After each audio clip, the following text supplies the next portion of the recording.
tá ótimo, vamos fazer porque é novo, novidade. Mesmo que é uma ideia maluca, ou mesmo que não deu certo, que não funciona direito, ele quer usar só pelo fato de ser novo. Aqueles caras que pegam o software beta do beta do beta e acham o máximo, porque mesmo que não funciona nada, mas eles querem usar porque é novo. Tá?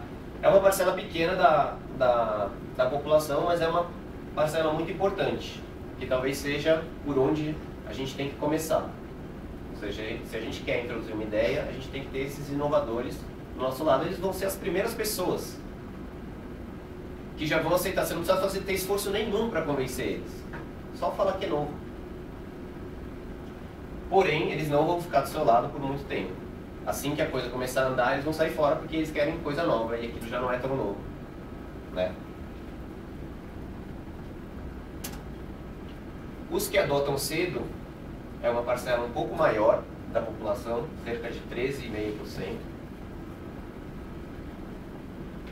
Tá? E são pessoas que são abertas à inovação. São os primeiros a aceitar a ideia. Então, se você conseguir persuadir eles falando que a ideia é boa, se você conseguir mostrar com um pouco de esforço que essa ideia é legal, eles vão ser os primeiros a adotar. Tá? São formadores de opinião. E normalmente são pessoas visionárias, aqueles que começam sempre com inovações e são pessoas respeitadas. Porém, é um grupo pequeno.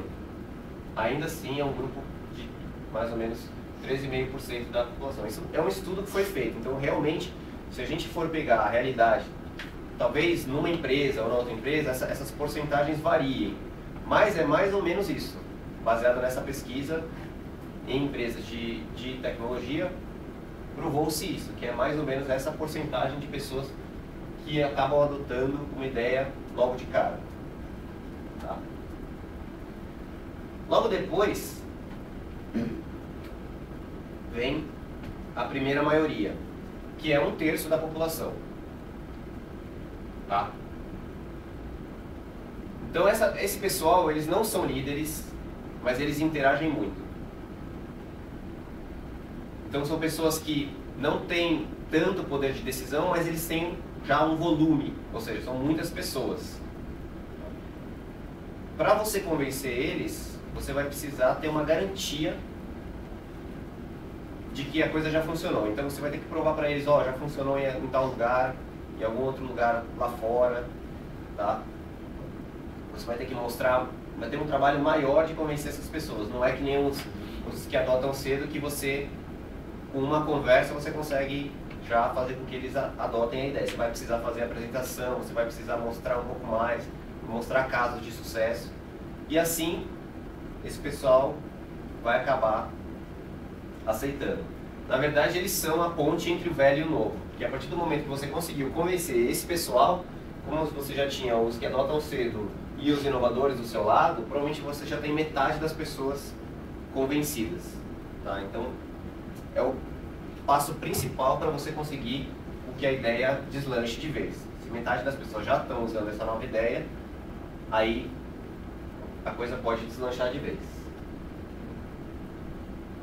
Por último, a gente tem esse padrão que chama a última maioria e os retardatários, que fazem parte da maioria, da última maioria, né?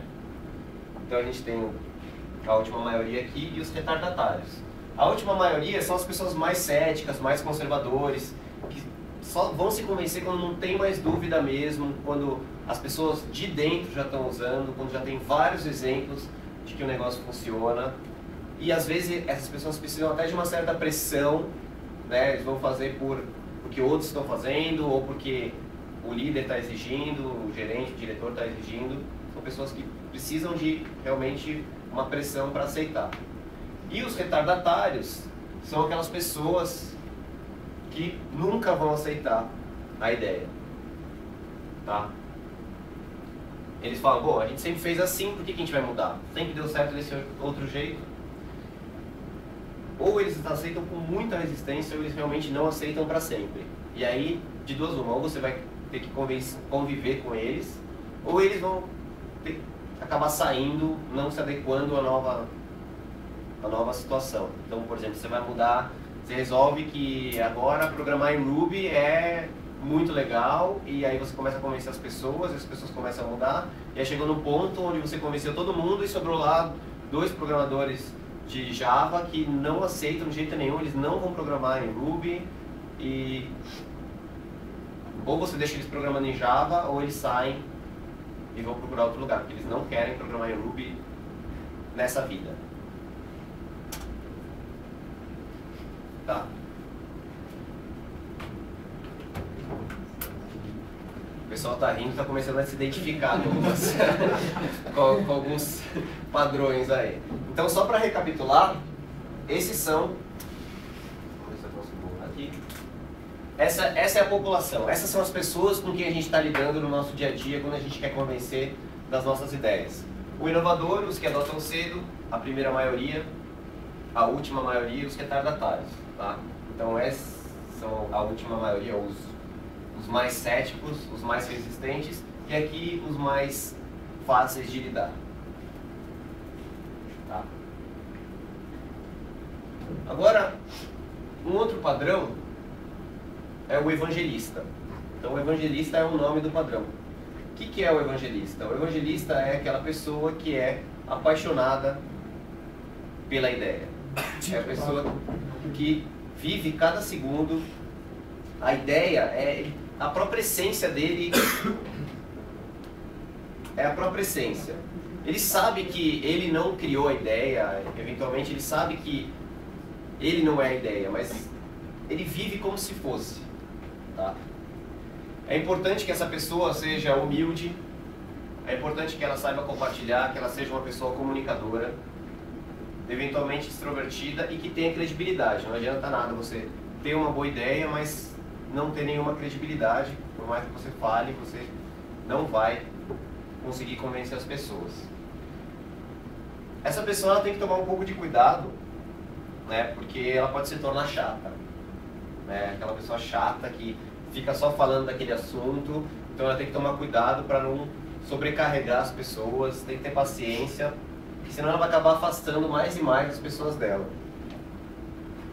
E não confundir, né, entusiasmo com fanatismo. Então uma coisa é você falar daquele assunto de forma enfática, de forma contundente, outra coisa é você ser considerado um fanático, assumir aquilo como uma religião. Não é religião, é simplesmente uma coisa que ela acredita que é importante, que ela quer passar para as outras pessoas, e ela tem que tentar se mostrar como um entusiasta e não como um fanático. Tomar cuidado para não ser encarado como um fanático. Muitas vezes, pessoas que querem introduzir inovação esbarram justamente nesse problema aqui. O cara é tão fanático que ninguém mais ouve ele. Tudo que ele vem falar, você já, puta, lá vem o cara de novo, aquele cara lá que cheio das ideias. Porque ele se mostra como um fanático. Então, tem alguns outros padrões que eu vou mostrar aqui para que essa imagem ela seja menos... que as pessoas não façam essa imagem, né, do evangelista. Então vamos lá. Falei das pessoas, a gente já sabe quem são as pessoas que a gente está lidando. Agora eu vou falar por onde a gente vai começar a usar os padrões. Então o primeiro padrão se chama experimentar a água. Então a gente vai experimentar a água. Como é que a gente faz para experimentar a água? A gente vai lá devagarzinho e vê como é que está a temperatura da água. Pega 2 ou 3 padrões desse grupo aqui e começa a usar. Coisas que não exigem muito esforço, a gente só está vendo como é que é. Pega 2 padrões, experimenta um aqui, experimenta outro ali e vê o que acontece. Pode ser que logo de cara já tenha desapontamentos. Então é bom saber para não desistir logo de cara. Mas você pode ir experimentando a água. E aí, um outro padrão chama pequenos sucessos. Então, qualquer pequeno sucesso é motivo de comemoração. Você começou a fazer negócio. Tem um cara que está programando em Ruby já, pô, vamos comemorar. Convida o cara para almoçar e vamos comemorar. Nós formamos a equipe de Ruby da Local Web. Tem 2 pessoas, mas já é um motivo de comemoração. Você já convenceu alguém. Né? Provavelmente foi um inovador, mas você já pode comemorar. Se você não conseguir nada, Você pode comemorar também se não der nada errado, né? Se você não foi mandado embora, porque você não tentou aquilo, você pode comemorar também. Comemora sempre. A guerra a gente ganha de várias batalhas.